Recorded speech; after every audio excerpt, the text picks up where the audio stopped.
In fact, only 20 riders from other countries have won this race since its instigation in 1913.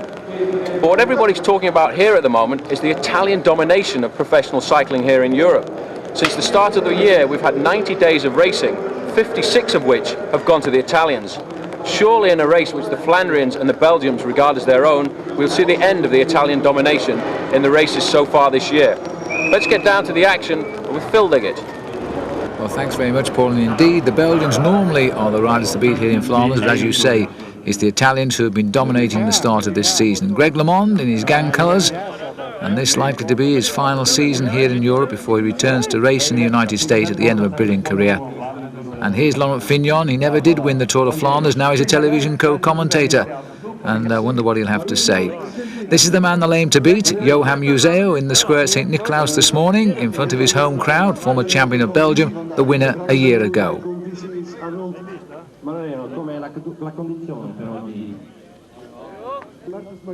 Eric van der Aarde, back on a new team for Italy this year, and again another man in front of a home crowd. And what a massive crowd, as always, there is here in the square at St. Niklaus for the start of the 267-kilometre race.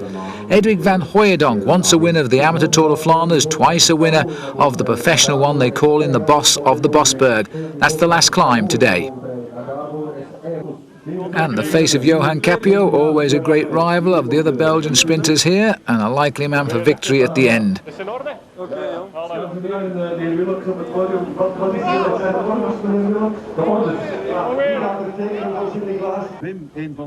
Gianni Bugno making an appearance and aiming for a classic victory, the twice world champion, a man who could take him on, the English-born rider, Max Sciandri, now very much an Italian and this year on an Italian team.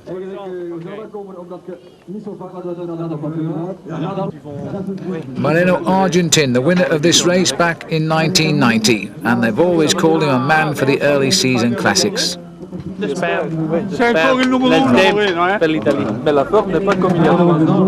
weather's not like Italy, he says. It certainly isn't. And a man on form this year, a great sprinter in last year's Tour of Italy, Fabio Baldato. His ponytail and always makes him easily recognisable.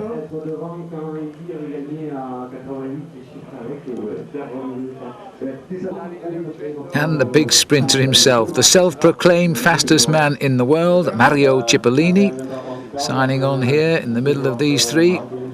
If it comes to a sprint, well, that's where your money should go.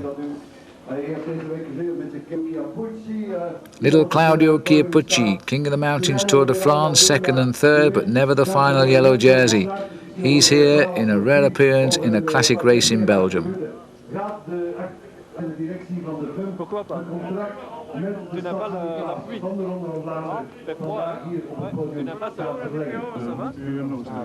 Fabio Roscioli made his mark 1 year ago in the Tour de France when he won that very, very long stage down on the south coast of the country. Vyacheslav Yekimov used to hold about 11 world records at one time and now riding for the Word Perfect team. And the demon sprinter of them all, he either wins or gets disqualified, Jamaluddin Abdu-Japarov.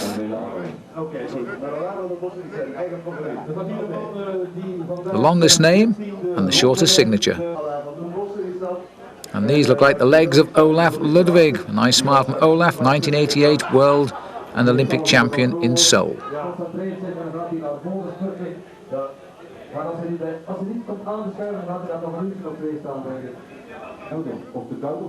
And the world champion of the day, Motorola's own Lance Armstrong, little bit concerned about his form at the start of the season, but it's early days yet and a chance today to impress. Gilbert Duclos-Lassalle, well, his big day still to come in Paris-Roubaix. Maybe today will be a chance to find some good early season form. Laurent Jalabert, the French sprinter, won the green jersey in the Tour de France a couple of years ago.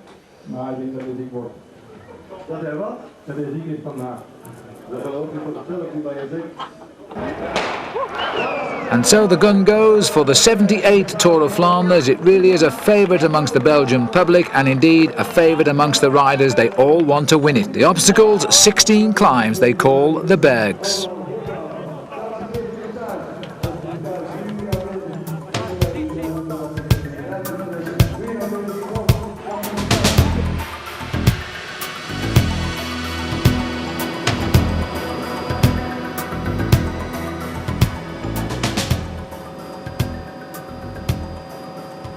Well, that was the rollout, and now the race is very much on in earnest here as they fight for positions now to get on to the narrow roads of the fourth climb of the day, the Old Quadamont climb. And I can tell you that no major breakaways have been allowed to escape so far. There's been a puncture to Johan Museo, but he's got back into the field. Ludwig has been very active on the climbs, Olaf Ludwig, on the climbs that have gone by, especially the Klausbergen. But basically the field has regrouped here now, and you can see by the racing being done at the front that they've shelled one or two riders away from the back of the race here. The strongmen really have piled on the pressure in this last 15 minutes because they want to see the narrow approach to the Old Quadamont. This could be the start of the shaping of the race today. The field greatly reduced by the fine attacking riding, but basically all of the fancied men are still right here in this big bunch. As always, as the field twists, and there's a crash on the corner there, somebody touched the wheel and they've gone down. A little bit of chaos at the back of the race, and be careful because there's a chase group right around. And the rider is back up and running, well, almost, quite literally running there in fact, but they're all back on the road. There's nobody left behind, and it's given the chance possibly for one or two of that peloton behind to get back into the action. The field generally regrouping here after the climb of the Côte de Treux, where Kia Pucci tried hard to split the field, but he failed to do so. He's now back in this lead group, but in fact such pressure did he apply, he did break the big field up. But the Tour of Flanders is always a battle of elimination because of these small climbs, the bergs, small mountains that abound here. He's Vyacheslav Yekimov looking for a little bit of assistance and riding with great confidence, one might add, today for his new Word Perfect team. Expects to possibly spearhead the challenge for Word Perfect in this year's Tour du Pont in the United States, as they now make their way up towards the start of the climb of the Old Quadamont. Well, Yekimov's having a great start to the year, and certainly they've never had a Russian winner of the Tour of Flanders. As Paul Sherwin said earlier, it's usually the Flanders riders who win this race. In fact, Belgium have won it 57 times, which gives them 74% of the possible victories in this race, the Tour of Flanders. And the rest of the nations, frankly, are nowhere. There's only been 6 other nations ever having taken the finishing line in first place. And just to tell you who they are, they're Holland, Italy, France, Switzerland, Great Britain and Germany. You can see just how narrow these roads are. They're very difficult races to ride. They're absolutely made to perfection for the Belgian riders. And a little bit of problem here. One of the many tour buses that comes out and brings the spectators has gone down the ditch. And what it has caused is a detailed deviation or diversion for a lot of the following cars, but they couldn't send the riders off the route, so very soon the riders are going to come past there. There's the graphic. As you see, we climbed to a height of 91 metres, about 300 feet above sea level. The steepest portion is 10%, and the distance is 2.2 metres. Whatever did we do without the wonderful arts of graphics and computers in the past for these races, which go back, of course, to the early part of the century. And there's the riders coming through, making it a little bit more narrow than usual, and they're going to battle and hold their positions at the front now. Ludwig is there in third place, and these riders thinking too of the upcoming Paris-Roubaix, and this race coming not too far on from Milan-San Remo. Round 2 this of the World Cup. A little graphic there telling you that the climb of the Quadamont also has its little share of cobblestones. There aren't too many on this road, and certainly none of the riders resorting to the extremes of handlebar padding and front shock absorbers on the bikes that they will do when they go down for the Paris-Roubaix event. I think this is Caprio here who's setting the pace.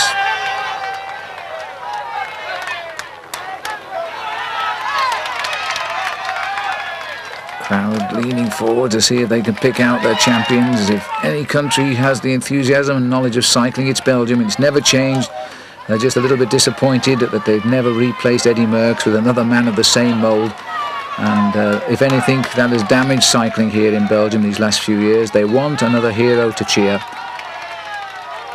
And the World Championship jersey there of Lance Armstrong in 5th place, and he's having a good race today. He's been a little concerned. He hasn't been riding like he would have hoped for the start of the season, but you know, the world champions very rarely do. As you come to learn over the years, when you pull on the white jersey, I think it's the white jersey of death sometimes, because very often prolific winners in the year they take the title are not prolific winners in the year they wear the arc-en-ciel, the rainbow jersey. So Capio setting the pace, followed by Olaf Ludwig. Chiappucci sitting about 4 men down the line too, trying to keep out of trouble as much as set the pace, I think, because he's well aware of these narrow roads. A little bit surprised to see Chiappucci here, but it's good to see him. Part of the new deal, I think, the organisers have struck with the big teams. They want to see all of the top teams support World Cup races this year and not miss out on some of them just because they mean a lot of travelling. And perhaps the new deals are working.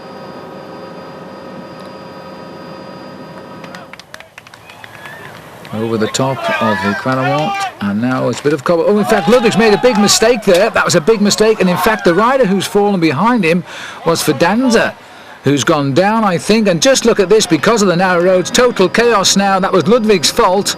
I mean, it's unfair to blame him completely because his back wheel seemed to get stuck in the rut there. He lost the back end and he fell, and Capio must be wondering what has happened to the Tour of Flanders behind him, because he shot off up the road by himself. There's nobody with him, and that's the champion of Belgium down there, Alain van den Bosch. He had a very nasty crash as well in the World Championship last year in Norway. You may recall the terribly slippery conditions in the rain in Oslo. And now he's down again, and it looks in fact as though he's hurt his arm as well. And Fidanza not looking too pleased with himself on the far side of the road. He's hurt his knee on the cobblestones, and the field continues to come through. Now this may well have shaped the race, you know, because Capio has gone. He won't be a volunteer for the attack with so long to go, because there's still plenty of climbs to come. Now let's have a look again. You can see in the distance the back wheel slipping and sliding of Ludwig. But being the good bike handler he is, he doesn't fall down, but the rest have gone. And gone in a big way too. And Ballerini, I think, is in amongst that lot. Bontempi just getting back in the saddle there. And not a service car in sight, because they won't even know really there's been a crash at the front. Just watch it again now. Watch the second man and watch his back wheel. He tries to come out of a rut, then he loses it. Holds it absolutely brilliantly and only has to put his foot down. That's because Fidanza's back wheel touched Olaf Ludwig's. And then the hapless Capio finds himself the leader of the Tour of Flanders and on his own. But there's an awful long way to go, and here he is.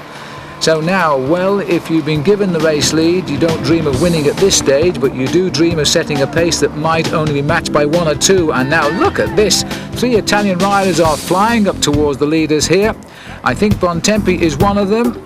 Certainly number 74 at the back is Kengi Alta, former stage winner of the Tour de France. Capio checking over to see who is coming up. I'm not too sure he'll welcome the arrival of 3 Italians, because again the Italians are driving the train. They're having such a confident start to the year. And there's Capio, his rankings in the world, 48th, which isn't bad for a man that's basically considered to be a sprinter, but he can put in some strong performances, and he's been joined now by these 3 riders, and there they are, Guido Bontempi, Dario Bottaro and Kengi Alta, of the same Givis team.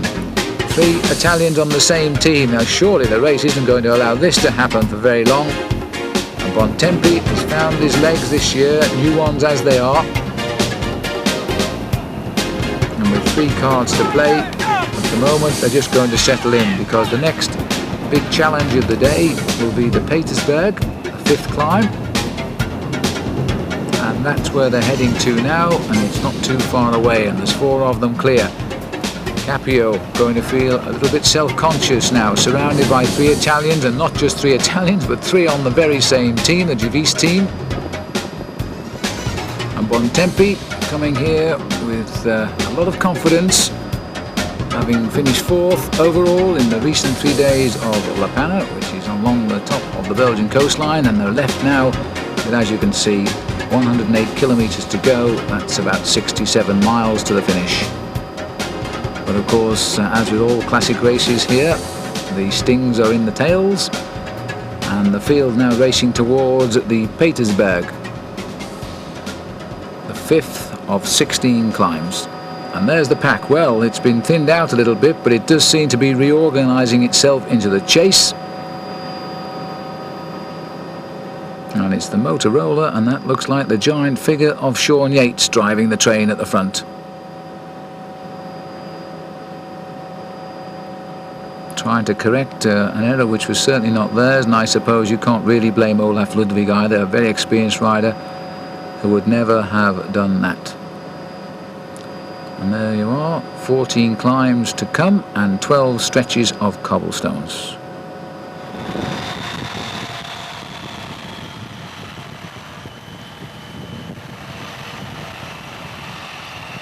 Back up with the leaders now, the Petersberg, the next challenge as the riders lock hard right. There's our details, maximum gradient 20%, only goes up to a height of 44 metres. Oh dear me, Ken Gyalta's chain has gone. Look at that. Oh, well, that is terrible bad luck. The pressure of the cobblestones has smashed his chain. He's been left. Bontempi at the back here has noted that. He'll be sorry to see Ken Gyalta go. He would have been a strong member of this breakaway. And that indeed is a shame, because also in trouble is Guido Bontempi, while Bottaro is stepping on the gas and moving clear at the front. It looks too as though, in fact, Johan Capio not too happy with the uphill sections of the Tour of Flanders. Massive crowd though willing him on. But it's the Italians who are taking him on and starting to go clear. If he can just limit his losses, and that's what he's trying to do, he knows that once over the top, he'll slip into top gear and we will rejoin him at the front. But the sad news is, with such a long way to go, some 106 kilometres, they've lost a very valuable element of this breakaway in Bruno Ken Gyalta. And the crowd urging on Johan Capio to keep the two Italians in sight. He's over the top on smooth concrete, out of the saddle. He wants the wheel of the big man, Guido Bontempi, because he knows the Bottaro will wait for Bontempi. There's much too far to go. Let's go back down the climb. And in fact, this is Eddie Schurer now, and he's pacing Fabio Roscioli, another inspired Italian rider after his victory in the 3 days of La Panna. What a changed man he is since he won a stage of the Tour de France last year. And Roscioli 192. On the back wheel of Eddie Schurer. Well, if those two can replace Ken Gyalta at the front, we've got another Italian up there, and it could well go away again. There's the three escapees, without, unfortunately, Bruno Ken Gyalta through no fault of his own. And Capio just keeping a close eye on the two Italians, not prepared to do too much work at this point. Remember, he was projected into the lead, rather than placed in a very strong attack because of that crash, where Ludwig virtually stopped the field for a while. They've now been over the climb of the Petersberg. They only last a few seconds, but my goodness me, they do hurt. And that leaves us with 11 climbs still to come. And the next climb will be number 6 on the course, the Hotonde. And that's coming with some 99 kilometres still to race. Bottaro is 73, Bontempi is number 72. And the whole world in cycling asking, why are the Italians racing so well this year? And nobody yet knowing the answer. And there's Guido, Tour de France stage winner, multi-Tour of Italy stage winner. I think his record is 10 stages.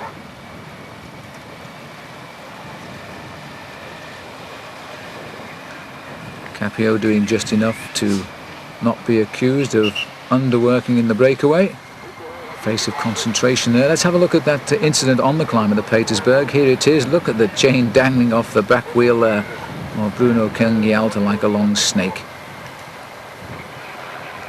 Nothing he could do except grind literally to a halt and wait for the whole field to go by before the service cars could get him a bike. Well, he's chasing, we're assured of that, and he knows at least he's left his two teammates out in the lead. Capio Capio back in front. We're still waiting to have a glance back and see what's happened to the two chasers, because they're still clear of the field. Eddie Schurer and Fabio Roscioli. Let's have a look down. There they are. They're coming up. There's going to be 5 leaders very shortly, and they've built quite a lead over the field, over the top of the Petersberg. Riding with supreme confidence, Roscioli prepared to drive this one along.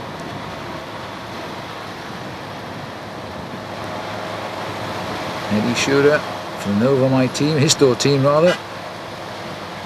Very similar colours, and working well together because their tails are up on a good stretch of road before they get to the Hotonde. Turning the biggest gear they've got. The rain has gone away, a little bit of a wet side to the road there, but drying up rapidly now.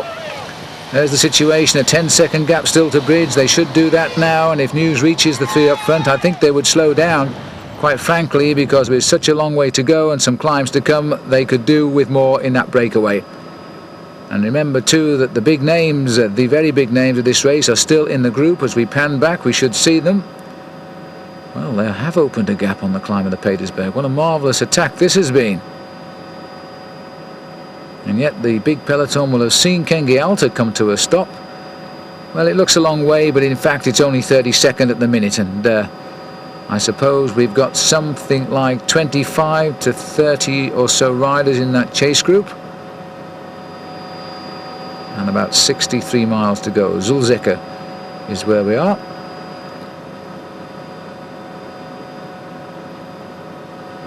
And Flanders looking beautiful in the sunshine of the European spring here. I think of all the classic races, possibly with the exception of Paris-Roubaix, that all of the riders would love to win, it is the Tour of Flanders. It has a lot of appeal about it, and the riders feel this is a real cycle race with its narrow roads, its twisting nature, tremendous support from the Belgian people, and it's good to see the Italians taking part in it in numbers at last. Capio, his multicoloured bicycle matching his multicoloured TVM jersey, and the more sombre colours of the Givis team.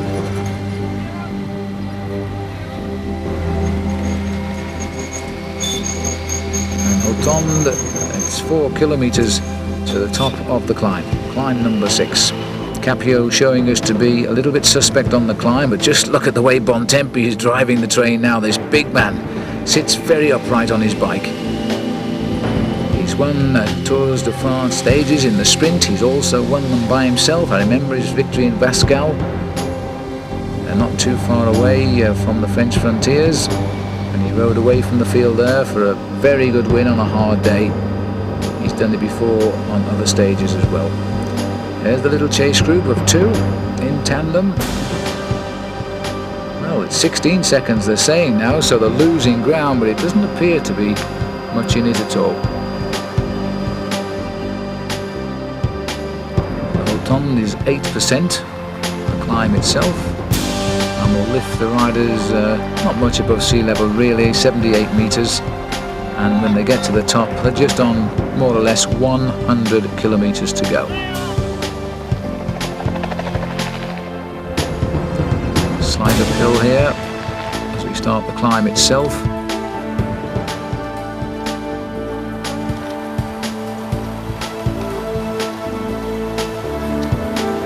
Keeping the riders out of the saddle, Dario Bertado. Those big bronze legs. The Italians are not enjoying really the weather here in the area of Europe, which is not their favourite. The Italians are very much people of their own soil, where the weather is temperate in most places. 15 seconds, so they're nibbling away but holding, and the big field regrouping here for the next charge because they're exactly a minute now. They won't like the gap to grow much more than that.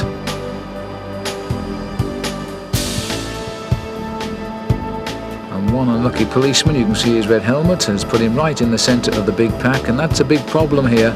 Because of the narrow roads, and the police have simply got to get ahead and sort things out for the riders. A lot of Motorola riders down there, at least 5 in this leading group. And a puncture to somebody else who's just ridden off the back of the race. That's going to happen all day long today, I suspect.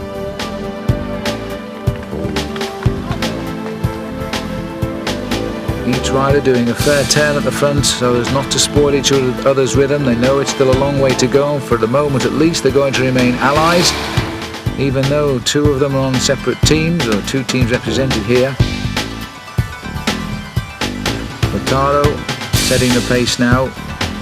Caprio, oh, he's really feeling the pace on the climb, because they're going up this climb. It doesn't appear much of a climb, and indeed it isn't much of a climb, but when they climb it at these sort of speeds, it hurts. Now the gap is closing down this time, and it's the strong workhorse action here of Fabio Roscioli who's going to get them and finish them off very quickly.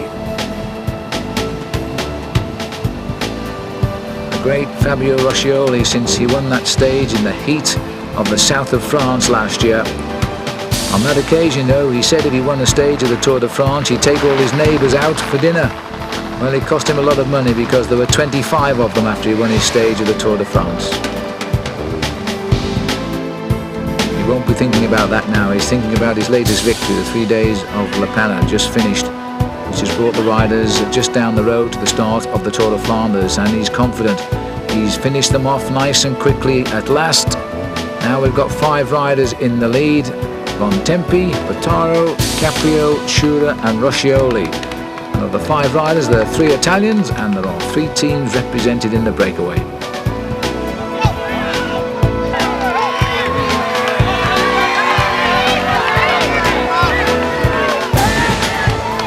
And so this is Gianni Bugno now taking an interest in the breakaway. They've moved on a little bit down the road. We've now gone over the top of the Kreisberg, the Hotonde and the Eichenberg. And now the big guns are firing. These 5 riders are beginning to cause concern, but they're being brought back steadily.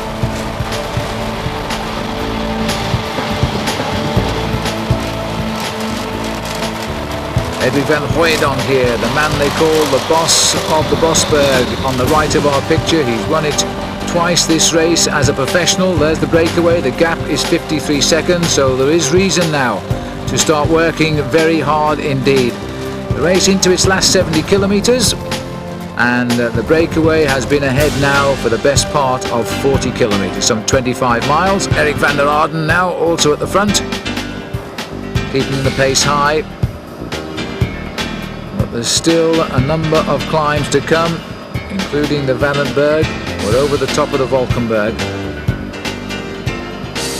Gentle turn around the corner. In fact, the motorcycle's being caught out a little bit there, causing the riders to queue, and they won't be pleased with that. And that was the reason for Van der Arde and Van Hooijdonk working so quickly at the front. They wanted to see that corner first, because as any of these riders will tell you, for up to half an hour before they get to the narrow roads in these races, racing at the front is very hard to hold your position, so you can demand that first sighting around the bend. Now Van Hooijdonk, those long lanky legs, the man who turned professional and shocked everybody when he finished 5th in his first Paris-Roubaix, and after that he progressed nicely, but he hasn't been riding so well of late, and a very unhappy for him Tour de France last year. And in fact the word perfect team really could do with a big result right now.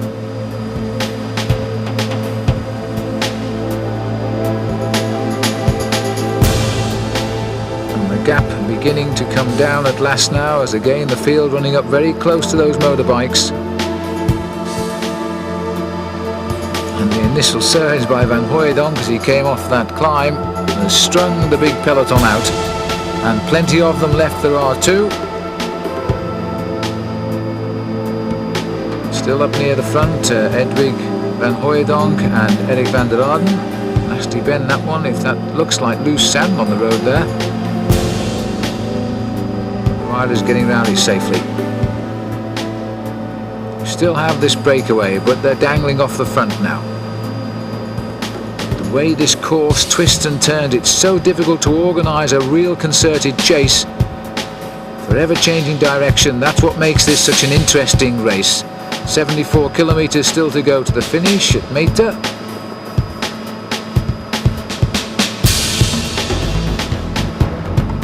Next big climb of note will be the Vandenberg, the 11th climb of the day. And Vandenberg, well, it's not a big climb by mountain standards, of course. There's nothing of that nature here in Belgium, but it takes the riders up to 52 meters above sea level. Steepest part of the gradient will be 11%.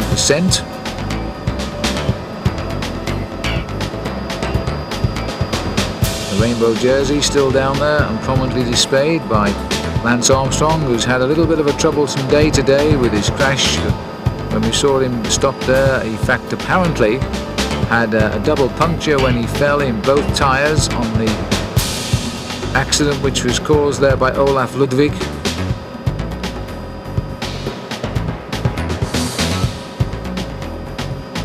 But there's a lot of urgency down there now as the riders scramble for the wheels. They're now trying to close this race down a little bit. There's Lance Armstrong dancing on the pedals and hold his position very, very well indeed. The Javis team still also very much in the action with riders on the front. The Mapei class team are also here too. The Lamprey team without Maurizio Fondriest, regrettably having to face an operation on a fractured disc in his back, which will probably keep him off the bike until the start of the Tour de France, which he didn't ride last year, but now I think he very much is likely to do so this time.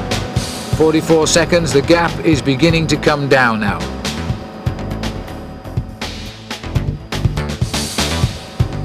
Pace on, because the next climb could be a decisive climb if they can organise their attack here. Dagot to Lawrence, and it looked like the TVM trying to grab hold of one or two wheels, and the riders taking the last chance to take on board a little bit more fuel. You saw one or two of them eating as we've gone along this line. There's Yekimov in second place. Well, it wasn't really second, was it? But he was second in our shot. He's quite a long way down the line, actually. It's going to take a little bit of hard work to get back to the sharp end of this race. We'll go back up to the sharp end, which here on Churchgate is the next cobble section of the road. Caprio, he's been seen to be in trouble on the small climbs all day, but he's recovering well. Roscioli just ahead of him.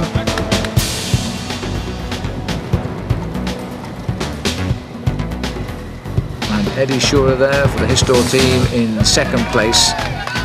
It's Bontempi who's keeping up the rhythm. The gap is coming down now. We head up towards the Vandenberg, and it looks as though Roscioli is having a little bit of trouble here on the cobblestones, keeping the gap down. He's working very hard to hold his position on that machine.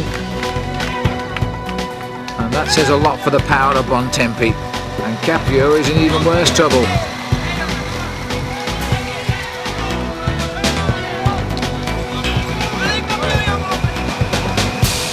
Bontempi sits there, and as all good champions do, he makes it look so easy, doesn't he? Eddie Schurer was hoping he might slow it down a little bit. Well, Bontempi, for a man who's 34 years of age, is having one of his best starts of the season for some time.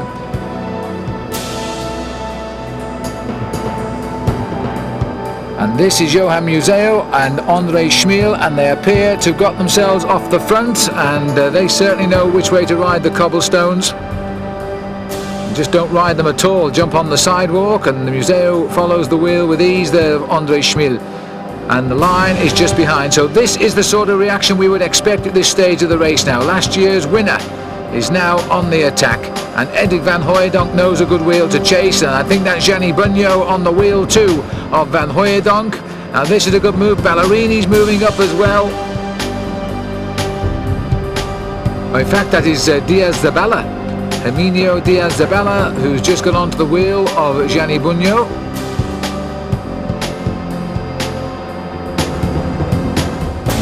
This is quite a scramble that's going on here, but they're breaking clear of the field. As if Ballerini heard me, that is him now as he tries to get across, and he has launched an attack which has linked him up to Diaz Zabala, who was on the Once team last year. And the spectators there must wonder quite where to stand, because they're both sides of that gentleman with his son. So this looks as though we may now be seeing a reaction that could well close in very rapidly on that breakaway. It's been started by André Schmiel, the Moldavian, and And here's Capio preferring the risk of a puncture on the grit to the pounding of the cobblestones, but I think even the shale has frightened him off a little bit there.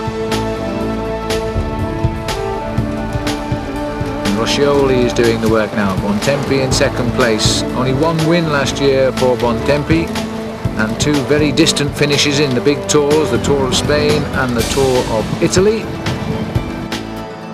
And the reaction is being formed now. That's Bugno and Schmil. Musier, Ballerini just one up from the back of the line. And it's Kengi Alta, the other rider. Well, that's a tremendous ride by Bruno Kengi Alta, number 74. He was the rider we saw with the broken chain. He was way off the back of the field because of the narrow road before he got a new bike, and he's come right through the field and is now gone off the front again. Well, that is absolutely amazing. He's been up with the break once today, and if this breakaway does keep his momentum, he's going to be up there again pretty soon as well. Superb cycling by Kengi Alta. Schmil setting the pace here though. With him is Bugno, Museu, then it's Kengi Alta. With long thin legs of Van Hooijdonk, Ballerini, all prepared to work together at this stage of the race to try and close in on those five leaders. Might get a chance now to see just how far. Oh dear me, no distance at all now. He's closed down so quickly since they started the attack. Largely been done by Andre Schmil, I feel.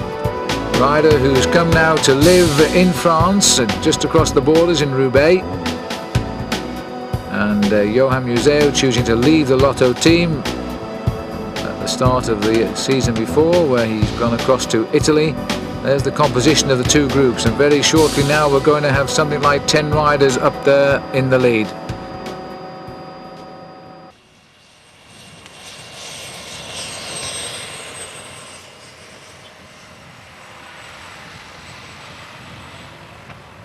Well, this is the group, and in fact the two groups have merged now, and we couldn't show you the pictures because in fact we lost vision for about 10 minutes. But now the two groups have merged, and in fact one or two more riders have joined into this lead group now. There are 17 riders, possibly 18 in this breakaway, and Marc Sergent, number 81, is also up here as well. There's the complete group of 18 riders. A little bit of a surprise there to see number 222 at the end of the list. Frank Corver's up here, but welcome to see him. One of the young riders on the Kohlstrup team, and in fact the only Kohlstrup rider to make the split. They're about 46 seconds ahead of what's left of the peloton. Van Hooijdonk is here. Andre Schmil racing through there. Johan Museu. And a little bit of work required. I'm not sure whether Ballerini there was having a chat with Bugno. There's Frank Corvers going through, shaking his legs, and that's in fact his Ballerini going through. And here is Capio, now resumed his position at the back of the race, along with Eddie Schur. Remember, it was the breakaway originally by Johan Capio when he went clear over the top of the old Quaremont that started the reactions from the rest of the race. And this is the leading group. As we head now on to the Leberg climb, this is climb number 12 today, just 900 metres, but it's steep, as you can see, 11% in the middle. And Roscioli, I don't think, looking forward to this one like he has been so far this race. Sitting at the back of a very elite group of riders here, and setting the pace at the front, I think, is the teammate now of Gianni Bugno.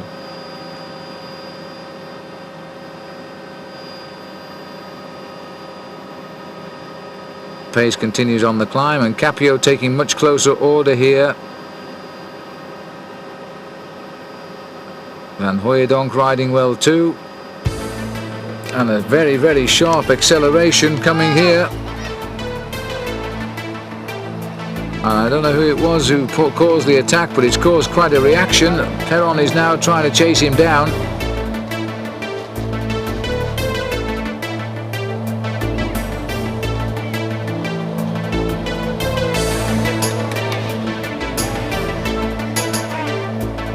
Well, it's Marc Sergent who's turning the screw. Looks over his shoulder. He's always been called the man of the Tour of Flanders. He's always been close and thereabouts, but never won it. And he's trying to break up this breakaway. He feels there's a little bit too many people in the group. And the Italians appear to be fighting to keep it together. They won't want to keep it that way for too long. Bottaro has got up there into second place now. Bunyo dropped down to the centre of the field. Rob Harmeling is the rider sitting at the back of the group. Johan Capio in the centre of our picture too, taking much closer order. Andre Schmid in the red jersey there, you can pick him out quite easily. The riders now thinking of one of the difficult climbs still left in this race, climb number 13, and it might be unlucky for some, the Molenberg. It's an 18% climb.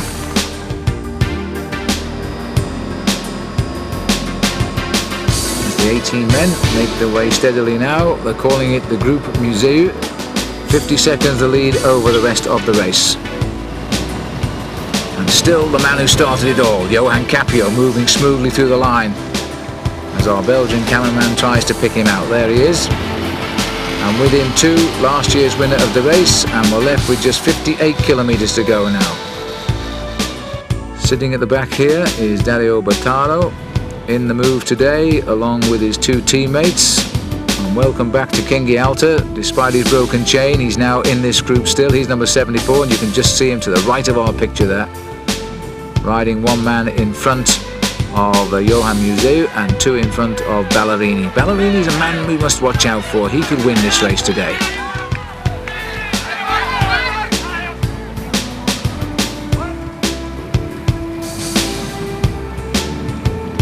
Well, the confidence of this group, they're letting themselves tick over nicely.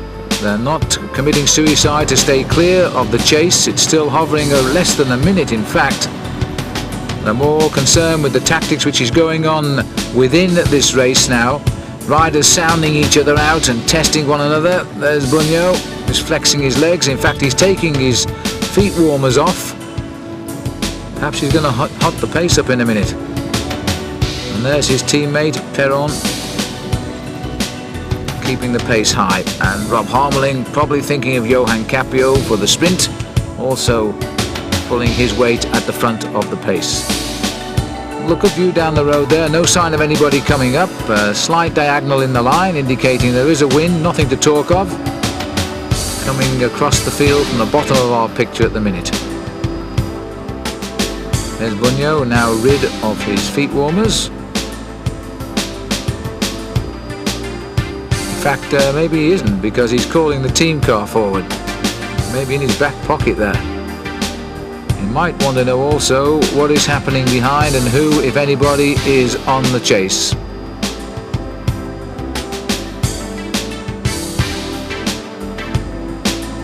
And the car's not coming up, and he'll start losing his temper in a minute, I would imagine. Here he comes. This is the neutral service car that's in fact coming up to him, and there are the feet warmers, I think they are, going into the... In fact, there are his gloves. Oops, a daisy. Now come on, a little bit closer.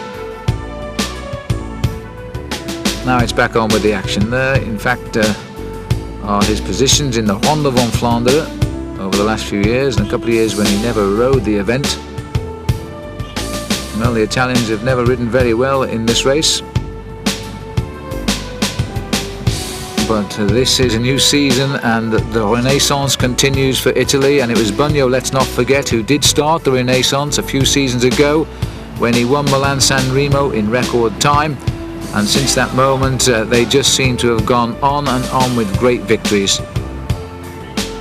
There's our next challenge now, the nasty little climb of the Molenberg. It's only 490 metres, half a kilometre. It's really no distance at all, but it hurts. More little tiny narrow roads. Sitting at the back of the group here is Dario Bottaro. It's a case of close your eyes and suffer if you're in trouble on this climb, and it looks as though Harmeling is having a little bit of bother now at the back of the group. Capio noticeably trying to move further up the line. There's the little drag to the top, and the crowd are here four deep on the right of our picture. Bottaro in a little bit of trouble. So too is big Rob Harmeling.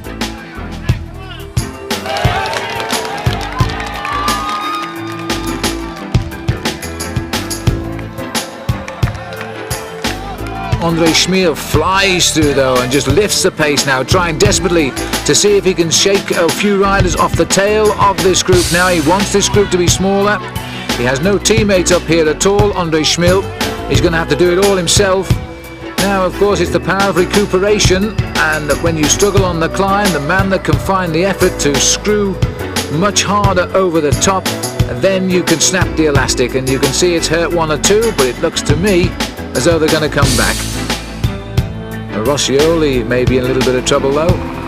He's been suffering these last few climbs, and these are the riders, in fact, that attack by Andre Schmiel has hurt. Roscioli in trouble, Bottaro in trouble.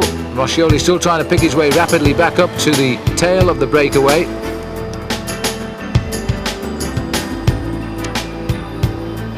And there's the official confirmation that Harmeling has gone off the back of the group. And this is Eddie Schurer still trying to get back in touch with the leaders. Well, these are very experienced professional riders, men like Eddie Schurer, Johan Capio, etc. They know if they can just limit their losses on the climb without making too much of a savage effort, they can slip it up a gear and close down the gaps over the top, and they won't lose too much energy in doing so.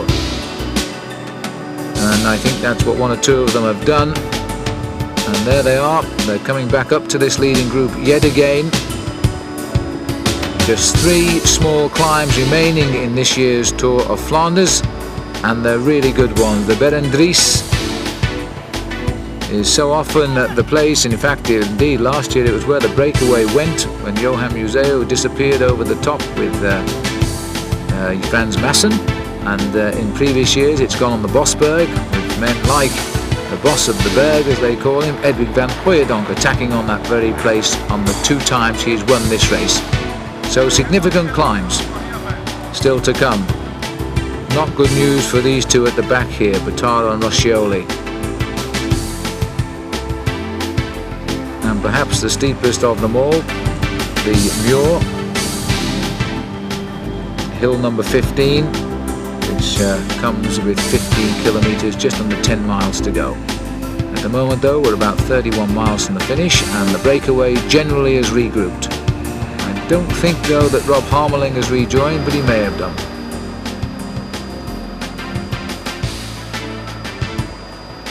Eddie Schurer certainly has, and so too, and never in trouble, is Ballerini.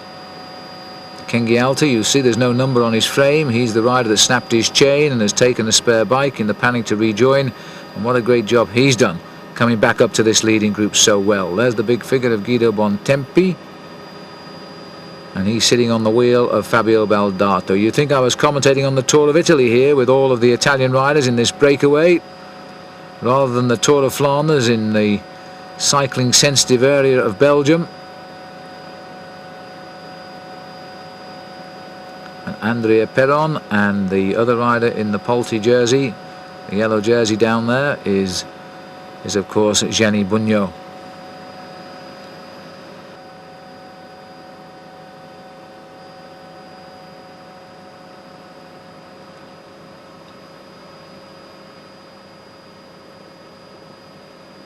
"26 miles left to go, and Marc Sergeant once again in at the possible kill of a Tour de Flanders. He was third back in 1983, Marc Sergeant, but he really does love this race. He had a 6th in 88, a 6th in 89, 9th in 91, and it goes on. He was 4th in 1993. The man of the Tour of Flanders, Marc Sergeant. And there's an attack here going off the front of the race as we're heading out now towards the Berendries climb, climb number 14. And this breakaway, which was really forming around that 5 men, which was started by Johan Capio, still appears to be deciding the race. Just over a minute ahead of anybody else of significance.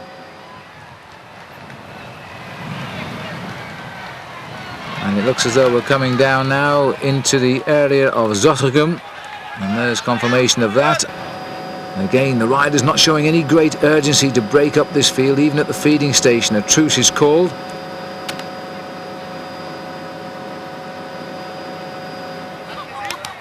Andre Perrin, who's here, I think, really primarily to look after his teammate. This is Rob Harmeling, big Dutchman. And that's where we are now, leaving Zottegem, heading out towards Brakel. We've got the climb and the Berendries on the left of our picture, then the Muur, then the Bosberg, as we go on towards Meerbeke for the finish. About 41 kilometres, just over 25 miles to go. And the boss is still here, Edward van Hooijdonk. Baldato, there's Schmiel, the little red Moldavian. Bright colour really for a former Soviet rider, I suppose. The Lotto team changing their colours this year.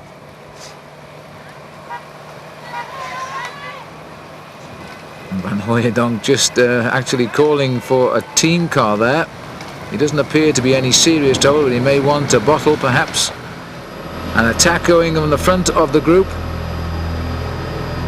I think this is Carlo Bowman's. In fact, Carlo Bowman's coming from behind the group. He punctured earlier on, and this has been a very, very good chase by the former champion of Belgium, Carlo Bowman's, now riding alongside Johan Museeuw, and it's good news for Museeuw as well, that Bowman's has got back. He had a back wheel puncture, good change, and is now back in the group. It's been a long chase for him though, and it will undoubtedly have hurt him for the big finish.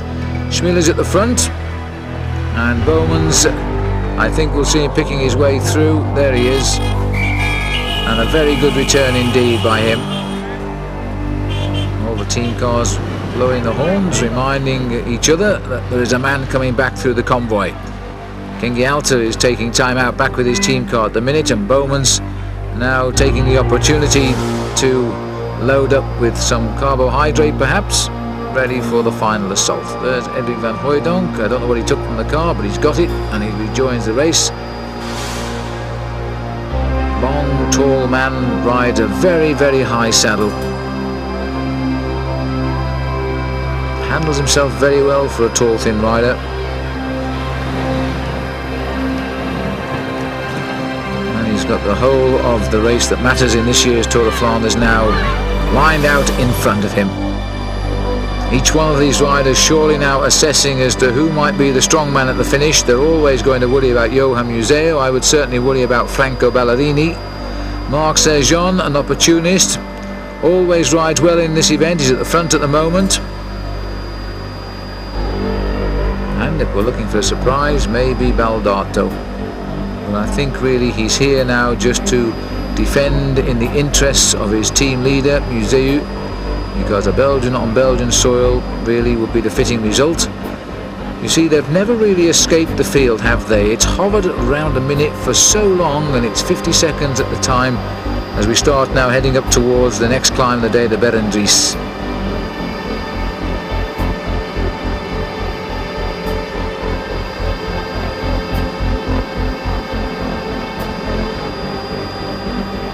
Sergeant setting the pace and keeping the race together again. Perron dropping back, possibly going to have a little word with Gianni Bugno.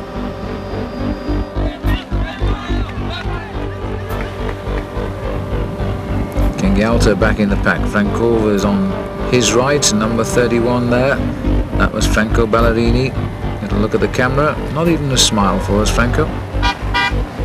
Roscioli, what a yo-yo day he has had, but he seems to have found his second win now.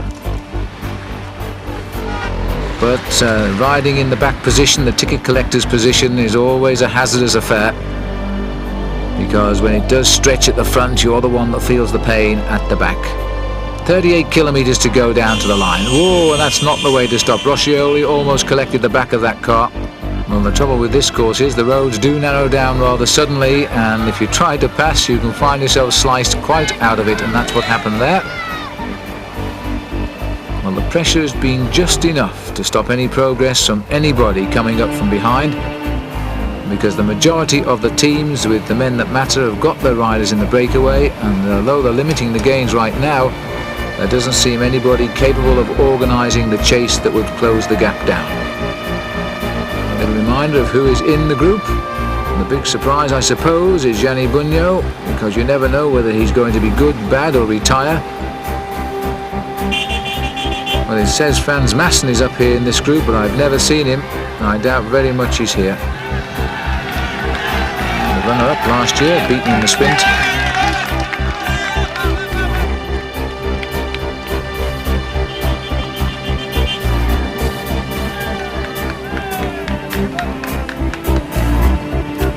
The 3 climbs still to come are going to be decisive. Berendries, climb number 14, is a 13% climb. And I think that will be the first serious move that we should see that might well lead to the final decisions. There's 3 little mountains left. Armeling at the back. Frank Corvez, the big surprise from the Kohlstrop team, and it's nice to see a new name.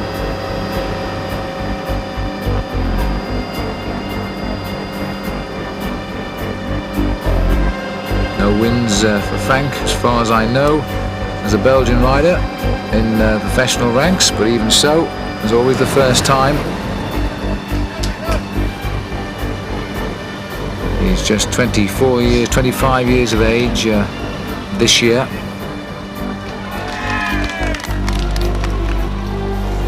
But quite clearly a man of some talent. Had a reasonably high finish in the Tour de l'Avenir, the race of the future. Towards the end of last season he was 13th, I think, overall. Well, he's mixing it with the elite today, that's for sure.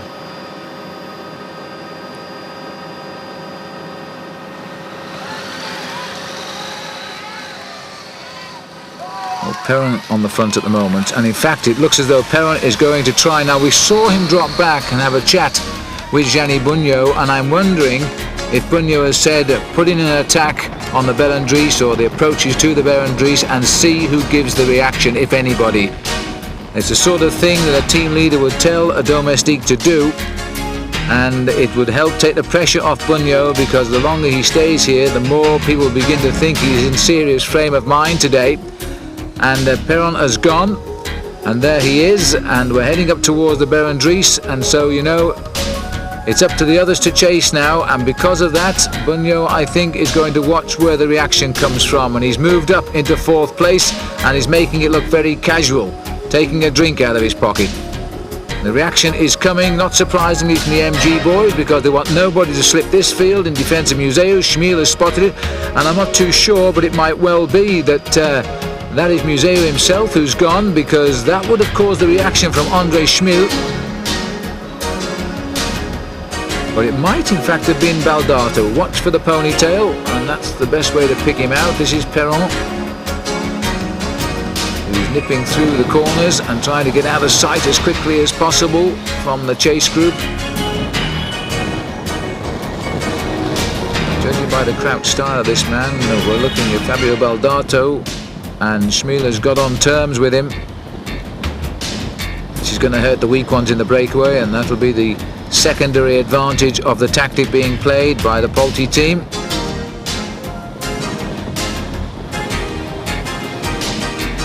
Little bit of a relief to see the arrow going downhill for a change, 7% descent, but it calls for the same skills, especially on cobblestones, and thank heavens not wet. Lovely cold but spring day here in the heart of Flanders.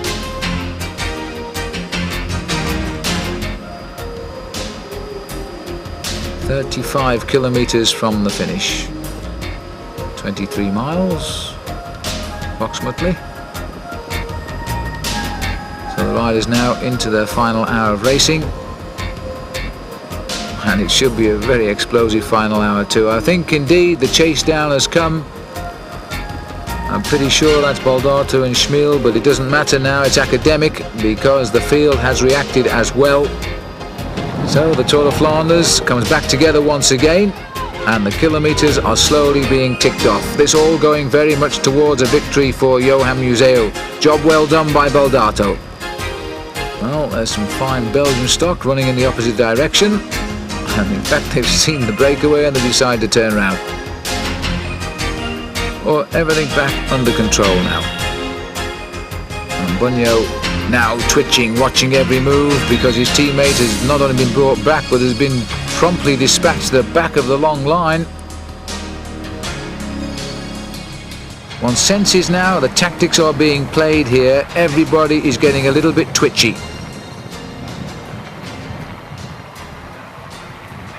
And Capio trying to take closer order. The man who started it all off.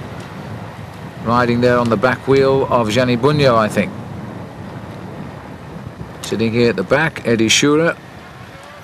Those beautifully bronze legs, I think, aching a little bit more than he hoped right now. He's been in one or two spots of bother. Carlo Bowman sitting near the back now, still trying to recover probably from his fine chase back after that flat back tyre.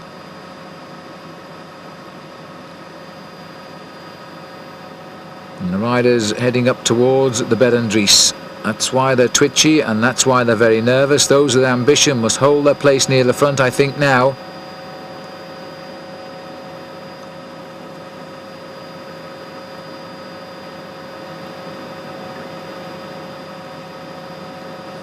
As Rob Harmeling tries to slow the race down a little bit just to ease the tempo back once again.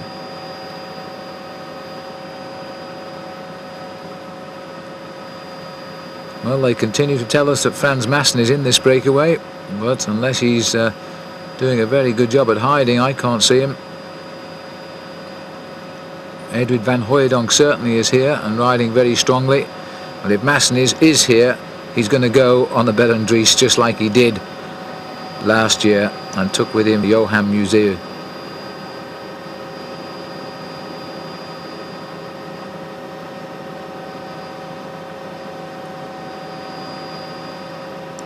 So they've decided to ease back a little bit and they're leaving now Harmeling to do all of the pacemaking again, with Edwig van Hooijdonk in second place. Nobody willing to move yet again as we approach the Bed and Dries. 63 metres is the height from sea level and it climbs a little bit less than that, and 13% is the steepest part of the gradient. And Harmeling is in the driving seat, which is a little bit surprising because he's not the best of climbers, but he's trying to keep this race under his speed and under his control. And if there's nobody willing to take him on, that will do him very, very nicely indeed. Perron still staying near the Furs, behind Edwig van Hooijdonk, and Carlo Bowmans is going to stamp the message out on the climb of the Bed and Dries, followed by Schmil. Just behind Schmil is Van Hooijdonk. Van Hooijdonk is the rider who should cause the concern because he knows the Tour of Flanders so well. He won it first as an amateur, which is over a shorter distance of course, and twice as a professional. He's also had a third place as well.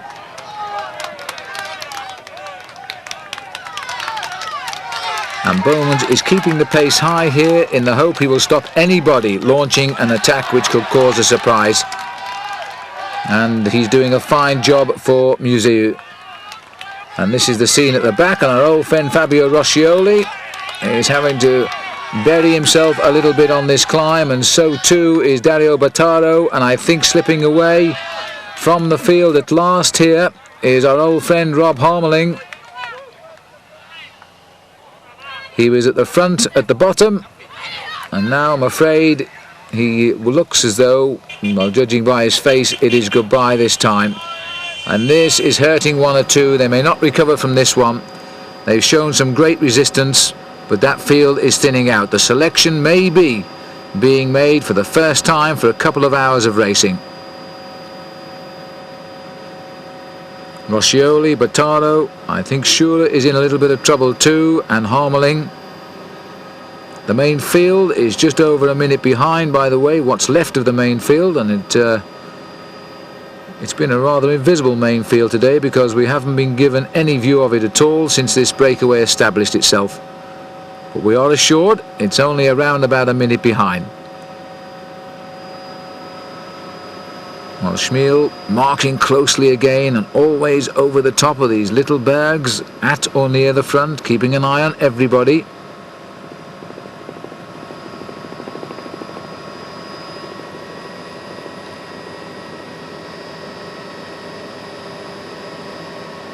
Well, Bugno not really in trouble there, but he's allowing go. No, here's Bugno, that was Perron. They look very alike when they sit in the saddle.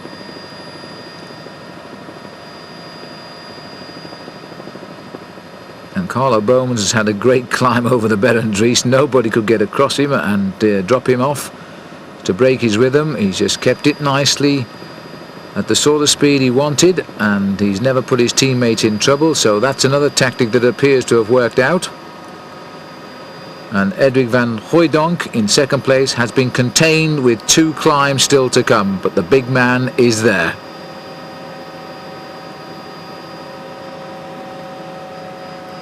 Well, the dark horse here, you know, could be the rider in red, André Schmil. He has watched every move. He has never allowed too much lead for anybody who's gone off the front, and he's always ridden over the top of these little hills in the top 3 or 4 positions. That's a sign of a man who thinks he can win the Tour of Flanders today. Let's have a look what happened after the climb of Carlo Bowmans.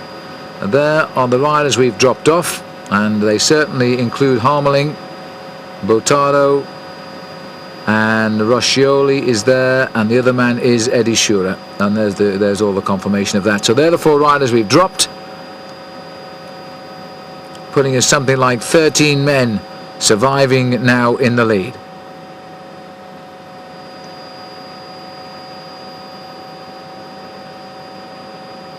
Well, there's just a chance they might recover and rejoin. It depends on the pressure being put on in that breakaway. They've still, of course, got the unfortunate 2 climbs still to come, but they might get back before the next one, which is the climb of the Muur, Kapelmuur, coming with 15 kilometers to go. Harmeling still looking pretty cool. And there's the tail of the convoy. Our camera's staying with the 4 men. And Harmeling, more a survival now to get back, and he doesn't seem to mind if he takes back 3 riders with him or not, despite the fact he has Johan Capio safely up in that breakaway. And what a great ride Capio is doing today indeed, because having found himself in the lead, he's watched the race grow around him ever since. And Perron looks to be suffering now. There he is, Van Hooijdonk, and they're just quite content to let Carlo Bowmans make the running. They don't see him as the likely winner. They see him as the workhorse now for the team from Italy. Word Perfect, the team of Jan Raas, the only real big win coming last year in the Tour du Pont in the United States with Raul Alcala. And Alcala now, of course, has joined the Motorola team. And there's the latest news at 16 seconds to the 4 riders we've just dropped, and still only 65 seconds to this elusive bunch we've never seen. And somebody's just flown through on the inside there. I'm not sure whether it's Ballerini or not who had a little attack, but he's gone. And there'll be cause for reaction if it is. And Perron, number 158 here, not too sure what to do. And Schmil wants somebody else to take up the running. Well, it wasn't Ballerini, because there's Ballerini just gone through on the inside.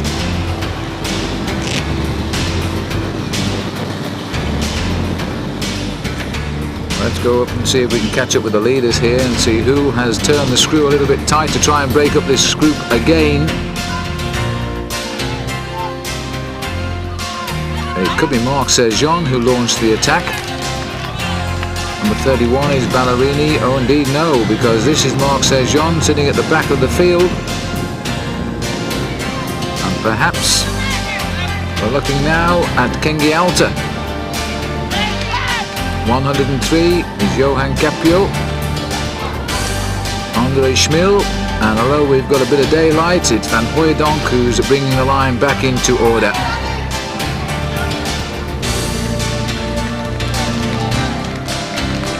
Rider who launched the attack, it appears to have been Guido Bontempi, number 72, just caught and brought back down the line. As they've all come back together again, and Bugno on the far right of the picture. Nobody else willing to go. Now, if they start these cat and mouse tactics, of course, the field will catch up. You can lose a minute in no time at all once you start playing around. We've got just 30 kilometres left to go, 19 miles. Down to the finishing line.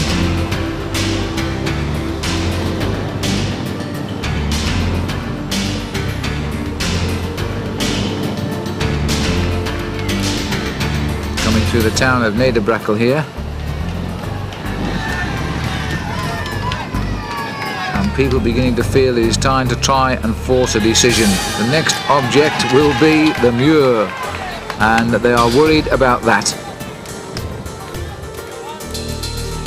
Nervous moments, especially for people like Edwig van Hooijdonk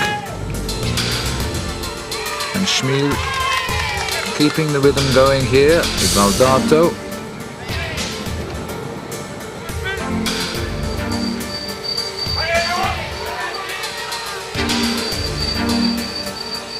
Perron is doing a great ride today, but watch Schmiel because he's gone through on the inside and he's chased immediately by Edwig van Hooijdonk, and now the counter-attack is coming. Van Hooijdonk knows that his race always begins on the last couple of climbs of any Tour of Flanders, and he's going to make sure he holds that race together until it's his time at least to have a go. And here is the very courageous little Frank Corvers there coming back up. He's closing down that gap yet again. This is the ride of his life today for that Koolstrop rider. And Schmiel has been countered.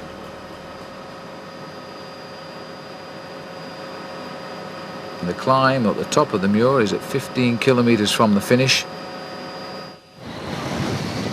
There's still about 10 minutes to race, I would think, before we get onto that climb. And for one reason or another, some want to keep this breakaway together until we reach it, and others want to try and break it up. Bunyo himself happy to follow wheels, sitting there at the back of this lead group, not worried about pushing home any advantage they get, any daylight at all which forms.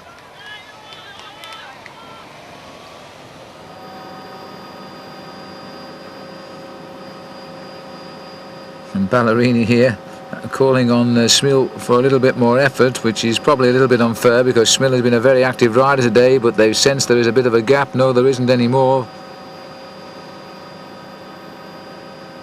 Ballerini is a man who needs to be away from the group if he's going to win this race. He's a single-day classic rider. Van Hooijdonk slipping down the line here now. Probably to check just who is still around in this line. And Capio's gone through, and I think Van Hooijdonk should have been a bit smoother onto that back wheel of Johans, because now he's got to make a bit of an effort to close up.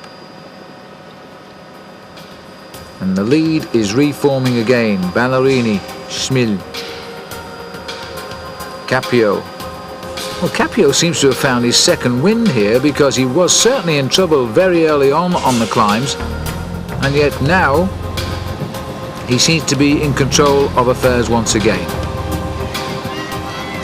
There's Van Hooijdonk, not looking like a winner at the moment. He's having to really scrabble for the wheels. Johan Museeuw has got them all in front of him now. I'm just seeing who, if anybody's behind him.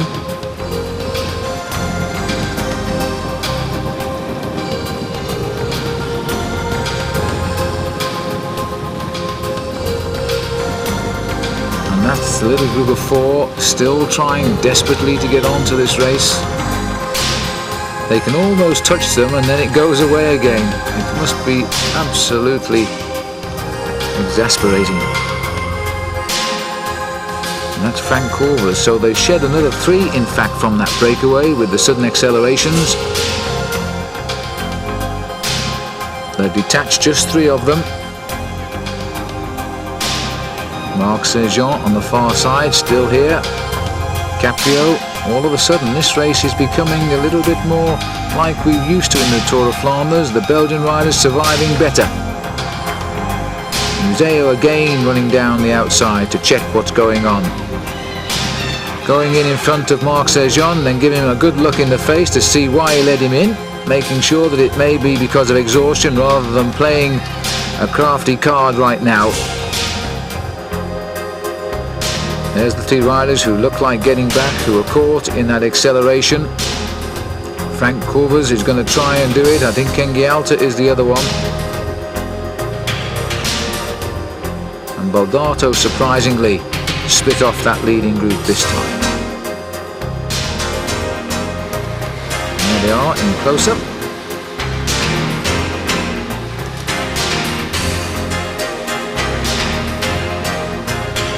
Kengialta going through now, seeing his chance, trying to sprint clear and leave the other 2 in no man's land. A little bit of inexperience there by Frank Corvers. It's no good overdoing it at the front and then watching the two riders in your slipstream go round you and leave you still chasing by yourself. And that's what Ken Gialta has tried to do. He's used the effort of Corvers to bridge the gap, but Corvers has hung on. Oh dear me, they got so close you could almost have touched them, and in fact somebody's attacked again at the front, and as luck would have it, the elastic is stretched once more and Capio is in trouble, and just look how that gap has opened, and yet they were almost there. Well, we're about half an hour of racing from the finish, no more than that. And there's still a lot of riders in contention. It's a long time since I can recall a big sprint finish in the Tour of Flanders.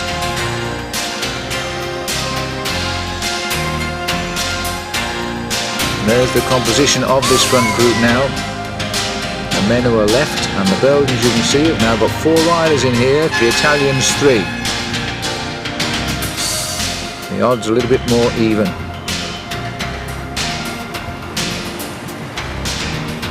Museo will not be too content with Capio here, and Capio wants to make sure that Johan stays in front of him. Bunyo too dropping behind a little bit now.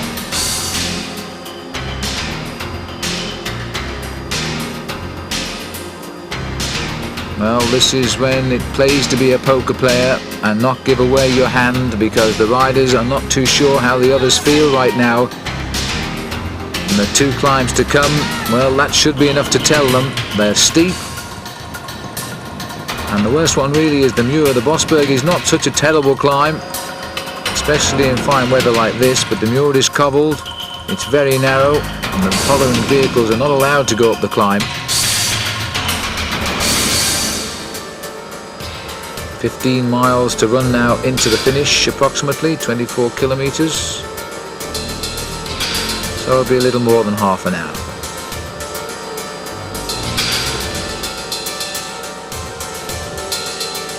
And slowly but surely, those 3 are trying again, and I think this time they may be in luck.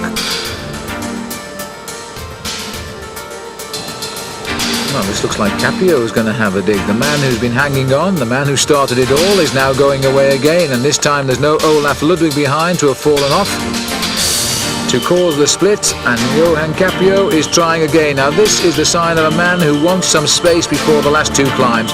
We've seen him in trouble on the climbs all the time, and so the answer as far as he's concerned is to lead on the climbs, and at least he could be with the group for the kill and use his sprint by the finish. But they've seen it all before, and the chase has come quicker than I think Capio would have liked. Ballerini, and the man always marked by Ballerini is Johan Museo, the exact man that Johan Capio did not want to see, but even so he's going to dig in and take his wheel. And we've now got 3 real stars trying to go clear now, and Schmil knows it, and he's trying to reduce it. And I think that's Frank Corvers, the plucky little youngster who has only just rejoined at the back and is trying desperately to get onto the wheel of Andre Schmil. Well, he deserves a real good finish today, Frank Corvers. It's his big day and he's risen to the occasion. Superb piece of riding. There's Ballerini, as always, when the race starts to go wrong, he calls for some assistance from the riders who are chasing. Schmil is across and come across very strongly. Bunyo was alert too, he's come over. What a lovely peddler this man is. Looks very much like the now retired Stephen Roach. And watch Ken Gialta hanging on. Oh, I thought he was going to attack, but he's hanging on.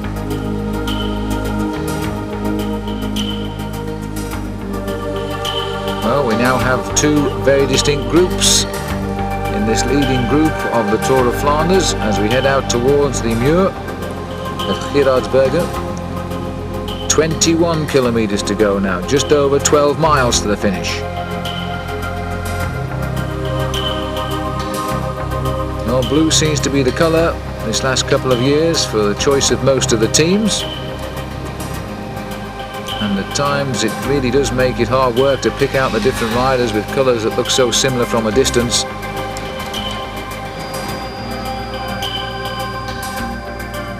And the man missing out here now is Edric van Hooijdonk in 2nd place. He would like to see this gap closed down very, very quickly without too much effort, if that's possible at this stage, because It would blunt his speed for the 2 climbs to come. Good move by Capio this, although he's now found himself in rather hot company, not least Gianni Bugno is turning out to be the big surprise of this breakaway. The Italians wouldn't really have expected this, even though they know this man has unlimited talents, but you just don't know when he will show those talents. Capio, a real fighter. Johan Museo, just seeing who's there, riding it close to the right-hand side of the road.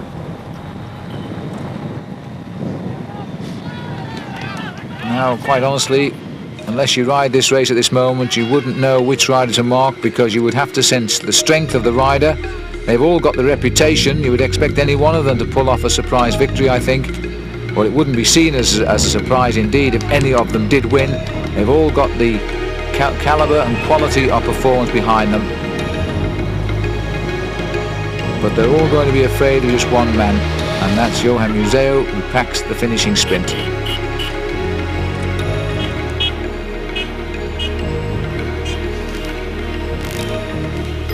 Johan Capio, on the far right of our picture, picked up 4 wins last year, or in 1993 indeed, and made a 3rd place in Paris-Roubaix in 1992. He's got the quality.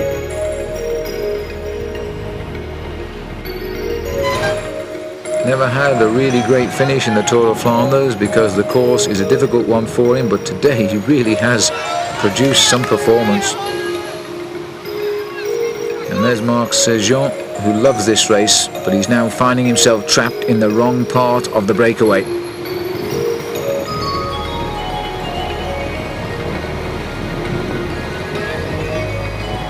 I think this is the end of the line for Edwin van Hooijdonk. That breakaway has gone.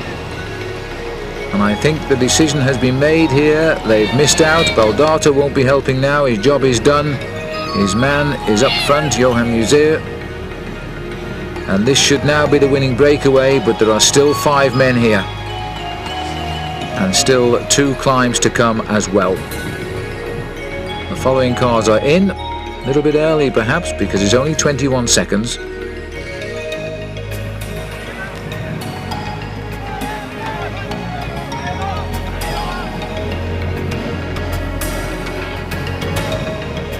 Museu read it all right so far, sitting behind the one sprinter who perhaps can push him in the sprint.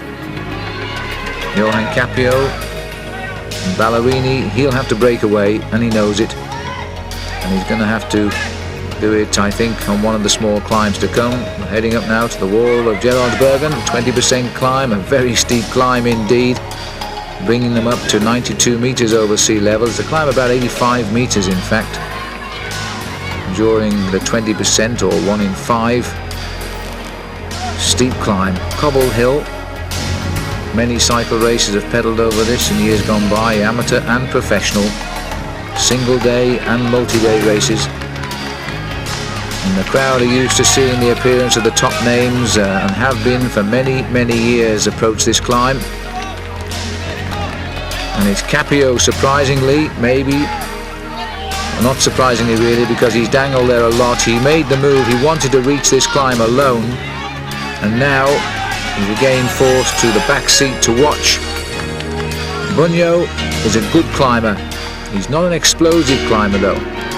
He's a long distance climber of the big mountains, and I would expect Schmil perhaps to try something here.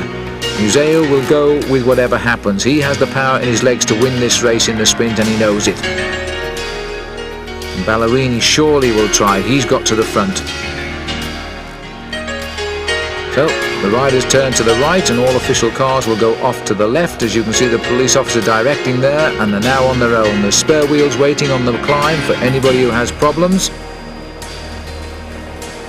But as you will see very shortly, this climb becomes so narrow there's no room for a vehicle, and that would block up the whole race if there was a problem. And Capio now knows this climb so well, he's limiting his losses. He immediately starts to tail off. The cheers will be for him. After all, he did start the breakaway today, which is turning out to be the winning move in this year's Tour of Flanders, and it's been an extremely good race indeed. And Ballerini, one big last effort for him now, just to test how strong these riders are behind him. Ballerini, his big figure stamping on those pedals. Schmiller's got his wheel. His little Moldovan is sitting there just waiting, hoping, as I'm afraid, because the same could be said too of Johan Capio. We're not round yet. Wait till we get around this corner. Now the climb starts. Ballerini stringing them out. Museo in a little bit of trouble, but limiting his losses as well. Bugno not looking too great. If this has been the Tourmalet, Bugno might have been in contention, but it's not. You've got to use your pure strength to get up it, and Ballerini's got plenty of that.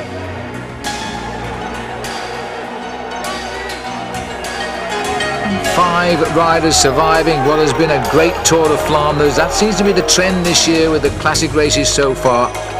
Milan San Remo 2 with Giorgio Furlan winning there, but Furlan choosing not to start today. In fact, reportedly training now for the upcoming Liège-Bastogne-Liège Classic in the Belgian Ardennes. Well, that's the other side of Belgium. This is where they speak Flemish, and this is where they know they're cycling. And Franco Ballerini knows too that he must break these riders on this climb, and he's trying.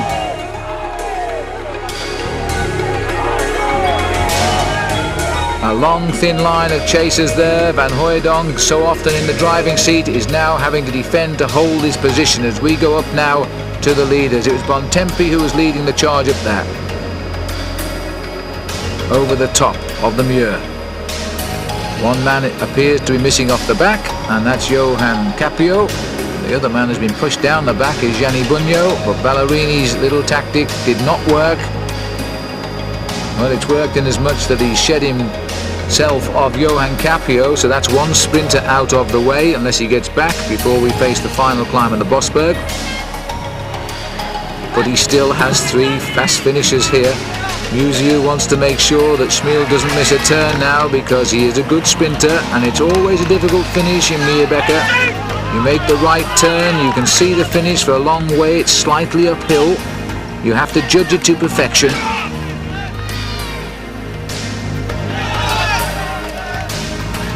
That's Rudy Darmans, the winner once, and also Frans Maassen, who was beaten last year by Johan Museu. Capio's dropped 15 seconds, the others are back 42. I think those at 42 have no hope now of coming up. And Capio will have to find some special big effort to close 15 seconds too. And when he gets back, he'll be on the Bosberg. No time to relax now. Schmil drives through, followed by Ballerini. The 2 riders possibly with the least chance in the sprint are trying to keep the pace high. Bugno looking very cool, his face giving nothing away at all. The same might be said of Museu. And you've got to also admit that these 4 riders are not shirking their duties either. They're not thinking yet of the finish, they're only thinking of keeping this group away.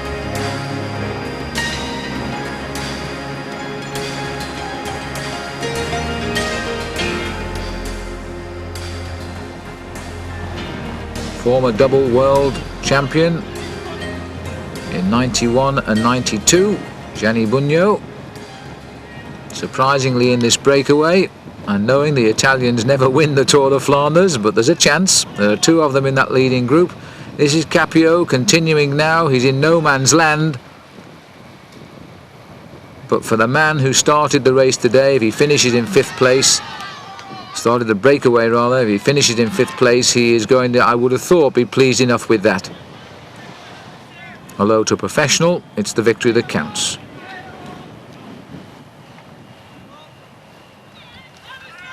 Schmil drops back, waits for Bugno to come through, and then resumes his place at the back of the line. They're not doing long turns at the front now, are they? And in fact, Schmil is opening the door a little bit. No, he isn't. Ballerini's having none of that. There in the distance is the lone figure of Capio. They can't afford to slow down too long, otherwise they'll have another sprinter to worry about.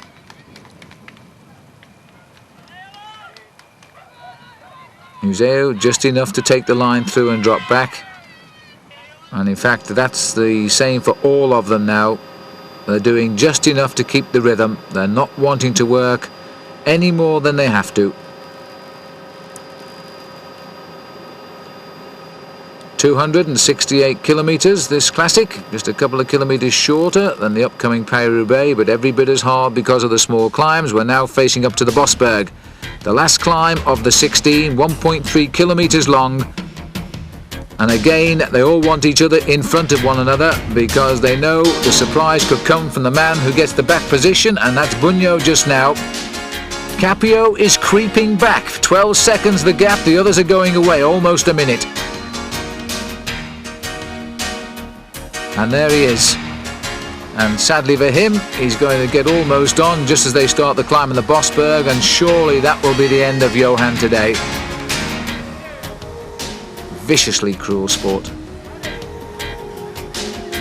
You can hear Bunyo in fact shouting "Allez, allez." He wants the Museu to come through. There's the sign that welcomes you to Bosberg. And there's the cobblestones which reminds you exactly where you are, in Belgium. 500 metres the climb now to the top. It's been a steady drag until this point.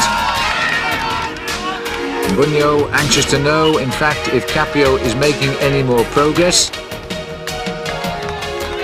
And again Ballerini assumes the front position, but he hasn't got the firepower that's going to win in this race, I don't think. This big man isn't going well enough just yet. And Bunyo keeps his gears low and pedals very, very quickly on the climb. This is going to hurt them. Gianni Bunyo today seems to be riding like the champion he was a couple of years ago, the winner of Milan-San Remo previously, in record time too.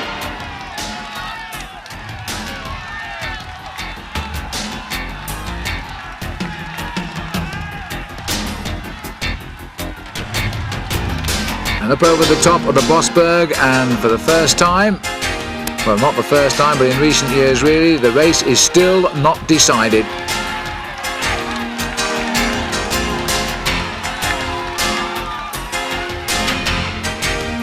So Bunyo is still going to have to block off as best he can. He won the Tour of Italy and Milan-San Remo in 1990, and he led the Tour of Italy all of the way. He was the first rider to do that since the great Eddy Merckx, and indeed that shot him to #1 in the world rankings. He's slipped a little bit since then, but not a great deal. Now it's up to him, because I think if it's going to be a win for Italy, it's not going to come from Ballerini now. Ballerini again tries to stretch them, and you can't fault him for that.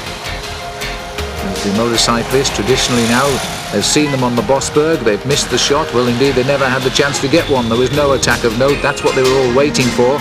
Now it's the next shot will be of the finish. 25 seconds to Capio. You see the hill has hurt him again, and 45 seconds to the group from Baldato, and that's coming back a little bit, but it won't be enough now. 10 kilometres from the line. 6 miles to go. No more obstacles at all. The road basically is good. And I think that was the 10-kilometre banner that we've just spotted on the right of the road. And everybody wants the motorcycles out the way, including the chief commissaires here. But they're trying desperately to get the final shot before they move away. As they break, the riders themselves now settle in for the kill. Well, if you were a betting person, you'd have to go for last year's winner, Johan Museu, as the great sprinter he is. Schmil is a finisher. He's won the Grand Prix Pino Cerami before. Professional since 1989, and no great wins under his belt. He won the Soviet Championship back in 1991. Bunyo, we know, can sprint if he's in the mood and if he's on form, and today he's had a great ride, and that's going to have given him the confidence. Ballerini is the one I really can't see winning this race now.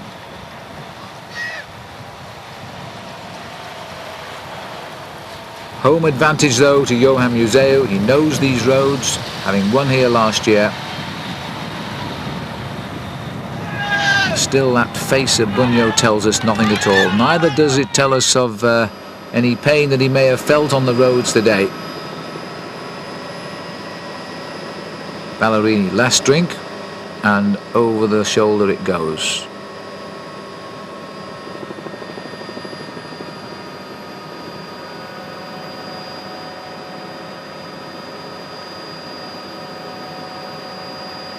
"35 seconds to Capio, 52 to Baldato's little group. which contains, of course, Edwig van Hooijdonk, who lost his chance approaching the Berendries, not the Berendries, rather the Muur.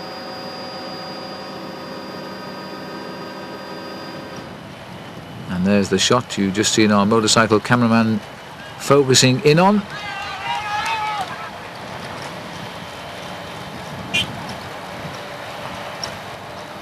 And one or two of those chains sound a little bit squeaky now. Not the sort of thing that you want, because riders will listen for things like that when the sprint starts. And the sun itself has left us, so there'll be no help from the shadows on the road.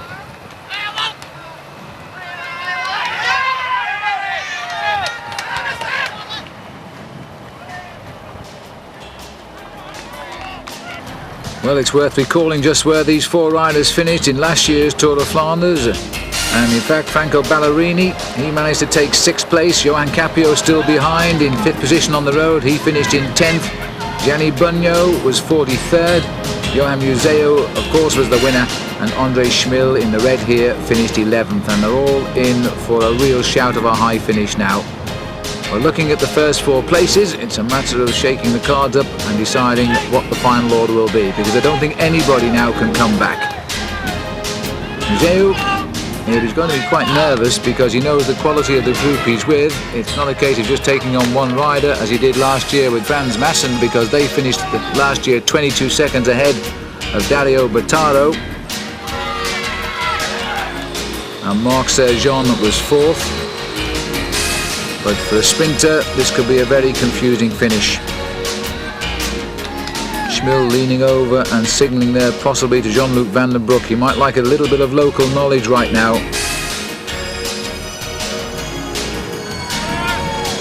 Museo is happy when he's got the other 3 in front of him. But none stay there long enough.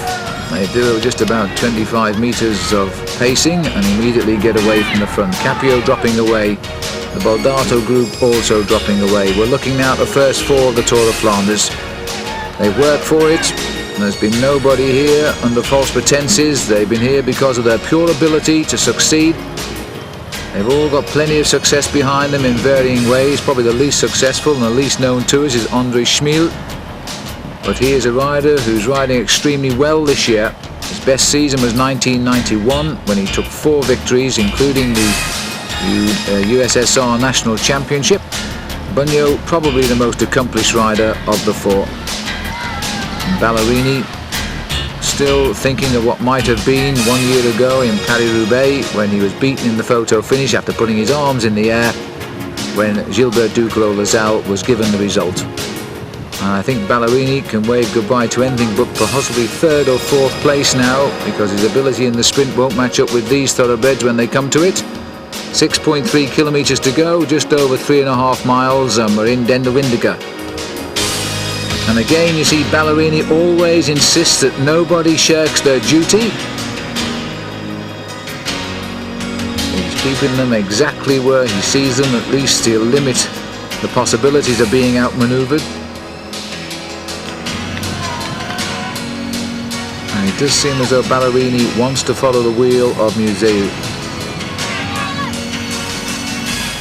Schmil, who can speak French by the way, simply gets on with the job in hand.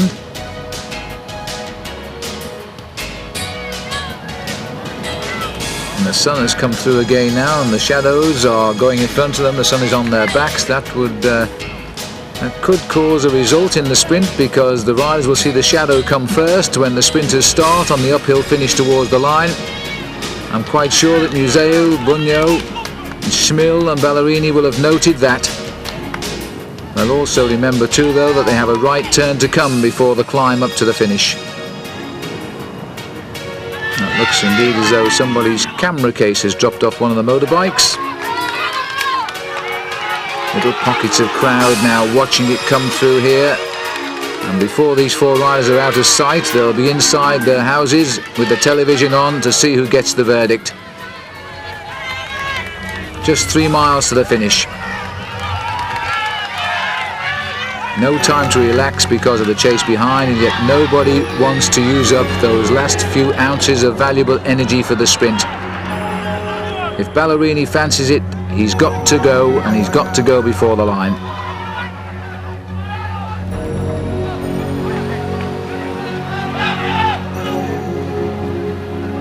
The long straight road, well, that doesn't favour anybody attacking at this point.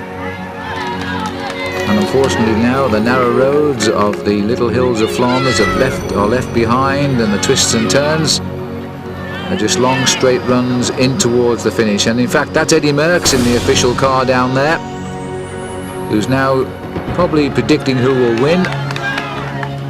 Well, if Eddie had been riding, it would have probably been himself, but right now I think he'll go for Johan Museeuw.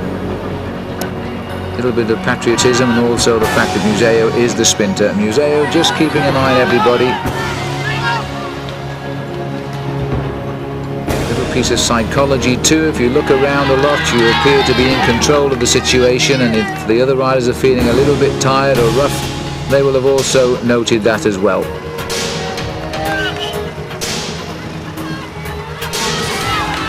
Bugno keeping the race over to the right. Any attacks will have to come from the left. He knows it, and Ballerini's had to do that, and he's gone.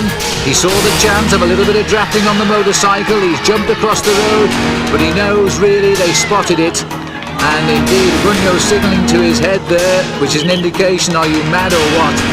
Because there was no real attack there in the end. He launched it to try and get a reaction. It never came, and they were straight on him. And it was interesting to note too that Museeuw was so alert to that move. He immediately reacted to Ballerini, and Bugno wants to call Museeuw through. Museeuw says, no, it's not my turn, it's the guy behind me. And so as a result, Bugno has taken up position. 2.4 says the screen, but you may have noticed we've just passed the yellow 3 kilometres to go marker. 1.7 miles to the finish. At the end of this long road we'll turn right, and there it is. Bugno following Ballerini. Museeuw just flexing a little bit there, just checking if the firepower is still in those big thighs. Schmiel just seems to get mixed in with it all and carries on his own private race. He has a good finish. He could be a surprise.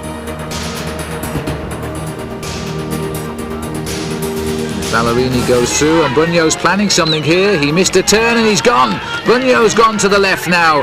Ballerini, and now the Italian has chased the Italian, and Museeuw will be happy about that because he relied on Ballerini then. He saw Bugno go, but he was on the wrong side of Ballerini to reach him, and Ballerini has closed it down. So there's no love lost here between two Italian riders, and I think, knowing the power of the sprint of Museeuw, I would have looked at Museeuw and said, well, you chase him down, you're the one who believes can win this race, and then jumped him. And Ballerini didn't bother with any tactic, he just closed it down. He might live to regret that. Museeuw answered it, I've got to say, very, very easily indeed in the end, though. Came off that wheel of Ballerini. Now, whose turn will it be? This is the sort of tactic the sprinter loves, and Museeuw is happy. Ballerini's going to go again, but he really doesn't use his head too much because Museeuw was not very far away. And look at the acceleration of Johan Museeuw. Little bit of a struggle by Schmiel. And Bugno just sits there right back on the saddle and thinks of those legs going up and down like pistons. His shoulders don't move. And now they're coming up towards the finish here. There's still another right after this one. But he's stringing them out nicely. It'll all come back together this time, I think, as Schmiel tries to get onto the front there. And the man in trouble at the back, well, he's not really in trouble because they're all going to ease at the front. Now they have to watch this little section of road here because the race has to be kept to the right of these traffic cones, so they make sure they make the right turn to the finish. A little bit of a hazard, but normally they don't expect there to be many riders in the bunch sprint for the finish of the Tour of Flanders, La Ronde, and indeed there aren't many, but there are 4 today, and we don't usually see that many. Now we'll be coming up to the right turn very shortly. Bugno at the back. Commissaire making sure his red flag is handy there to stop anybody interfering now with what should be a sprint. If we can see it, you should see the banner right up the road. There it is now. Bunyo has the back position. Schmill is watching for the move. That's why Ballerini is keeping the race over the right to force the attack on the left of the road. Bunyo is waiting as long as possible, so too is Schmill. Museo would like them both to start so he could get on with the sprint, and Bunyo's going to open it up. He's gone left to break the elastic, and now he'll probably come across the road, and he's doing just that now. Ballerini's got his wheel. Museo's going to have to go quick to get through the inside. He's been shut out by Bunyo, but there's still a clear length in it, so Bunyo's quite legal to do that. Museo's coming the long way round, and it's going to be very, very tight on the line. Bunyo, I think, has taken it, and he's taken it right on the line there. But I don't know, it'll go to the photo for sure, but you know, I think that Johan Museo has made the mistake of his life here. The winner of 1 year ago left his sprint too late and too long. It looked from our position that Bunyo had done enough, but he could have made the fatal mistake of throwing his arms in the air, and it may have cost him the result. And so, an Italian victory, as rare as warm sunshine in spring in Belgium in this event. And now has he got it? There he is down in the centre of the compound. He's not looking too happy, but they always say he never smiles, and I suppose to a degree that's true. And in fact, they're just saying, do you think you got it? Let's have a look. Look at the finish now by Museo. This was an act of desperation by Johan. Watch the white line, and as they come to the line, well, I think he's got it. But it's very difficult because of the varying speeds of the finish of the bicycle against the speed they've set the camera at. It does change shapes of the elongations of the machines on the photo finish film. And Bunyo is saying nothing. He's going to wait until somebody tells him officially. This is how he made his move. He went very, very wide. And Ballerini spotted it, moved across at the expense of Andre Schmiel to get the wheel of Bunyo, but you can see the difference in sprinting. Ballerini lumbers and heavy on his machine, but the finesse of Museo, but the big ground he had to make up, he left himself far too much here. He should have walked this finish, he knows it so well. He had to move to the left because Bunyo was shutting down the right onto the barrier side. Now the sprint to the line. You see the hand went up, and Bunyo should never have done that. He almost shrugs his shoulders at this point as he comes up to the line. But looking at the picture right there, I think you've got to give the victory to the Italian, even though he very nearly made the fatal mistake. Het is zoiets zoals Eddie Plankaert met Steve Bauer op de piste van Parijs-Roubaix. Well, there you are, the speaker here comparing that finish with the great finish of Steve Bauer of Canada and Eddie Plankaert on the track at Roubaix a couple of years ago. That was the closest finish of Paris-Roubaix. And looking down now on the melee of photographers pushing in there, and Gianni Bunyo becomes only the 4th Italian in the history of the Tour of Flanders to be declared the winner. And you can't do it with a closer winning margin than this, just like Paris-Roubaix. And Italian riders have now won this race 6 times, but only with 4 different men. So the result of the Tour of Flanders in what has been the closest race in the history of the event, and this is the 78th, a win for Gianni Bunyo of Italy in 6 hours 45 minutes and 20 seconds. In second place, Johan Museo, third Andre Schmiel, and Franco Ballerini fourth, all given the same time. Johan Capio survived to take 5th, and he was just 1 minute and 11 seconds back. And then came Fabio Baldato, Guido Bontempi, Marc Sergeant, and Edwig van Hooijdonk, twice a previous winner, finished in 9th place. And so it's been a long wait to determine the result of the 78th Tour of Flanders, but now we await the arrival of Johan Museo. A nice congratulations from Museo to Gianni Bunyo, declared the winner. And he now goes in the footsteps of the famous Italian riders as winner of this great race. Fiorenzo Magni, who won the race 49, 1950 and 1951. Dino Zandigu in 1967. Moreno Argentine in 1990. Gianni Bunyo in 1994. This has been the 78th Tour of Flanders. It really has been a classic. Stay with Famous Cycling Videos for the next big classic. That'll be from Paris to Roubaix. Until then, I'm Phil Liggett saying goodbye.